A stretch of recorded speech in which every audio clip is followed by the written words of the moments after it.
Bonjour et bienvenue dans cette nouvelle vidéo sur Al-Mutanoui' Al-Mufid.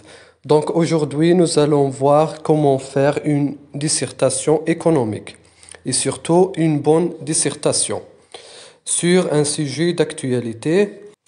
Le sujet d'aujourd'hui porte sur l'impact du Covid-19 sur l'économie marocaine.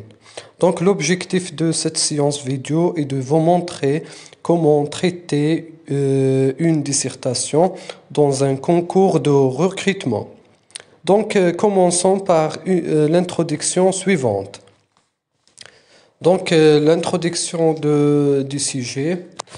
Donc je vous propose cette introduction que vous voyez dans la vidéo.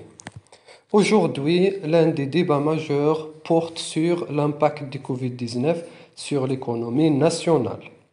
À l'heure actuelle, le Maroc, à l'égard de tous les pays du monde, a subi les conséquences néfastes de la pandémie du coronavirus.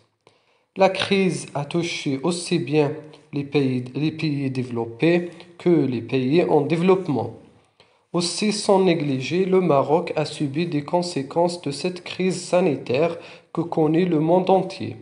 Chez nous, les secteurs les plus touchés sont le tourisme, le commerce, le secteur d'automobile et bien d'autres. Donc, pour mieux débattre ce sujet, nous allons procéder à l'élaboration des questions suivantes. Quel est l'impact du Covid-19 sur l'économie marocaine et quelles sont les mesures économiques prises par l'État pour faire face à cette crise économique?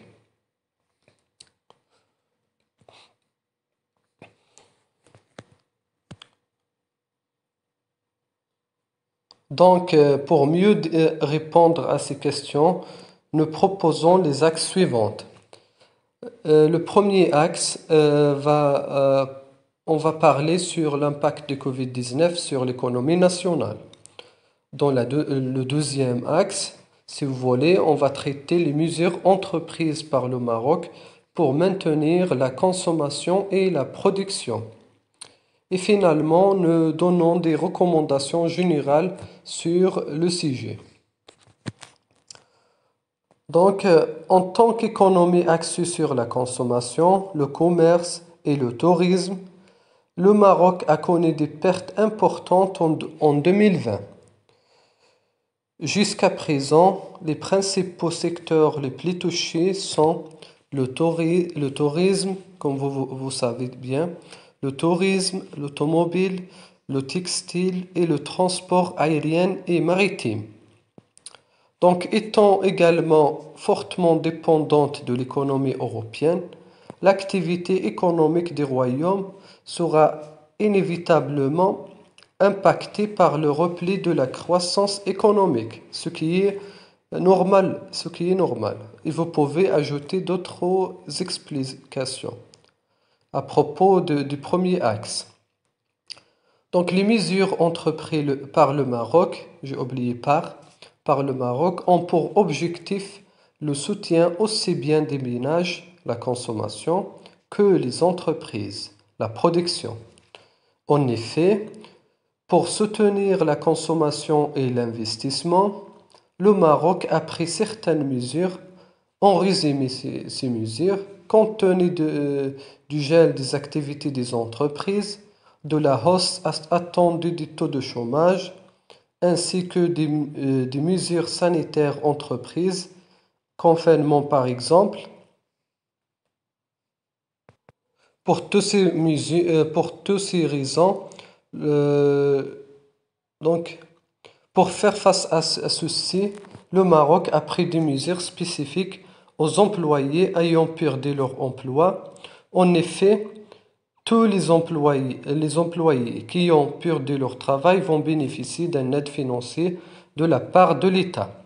En plus, les mesures en faveur des entreprises pour soutenir la production nationale.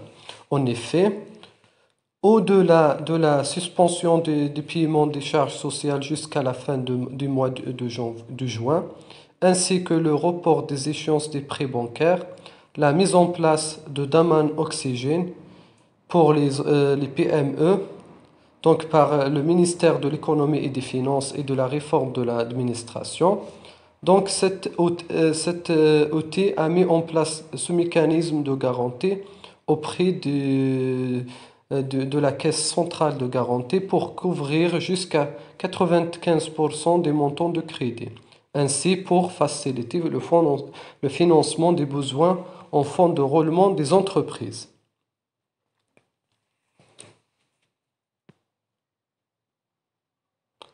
Donc, l'objectif de cet mécanisme d'amas oxygène est de financer le besoin des entreprises, le besoin en fonds de roulement des entreprises.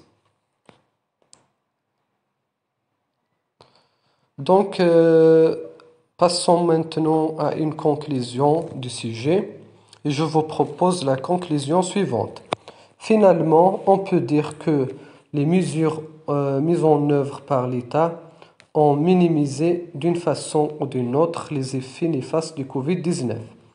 Mais la question qui reste à poser, est-ce que, est-ce que la loi de finances rectificative peut être un outil rationnel d'accroissement du taux de croissance pour la suite de l'année budgétaire? Et merci beaucoup pour votre attention.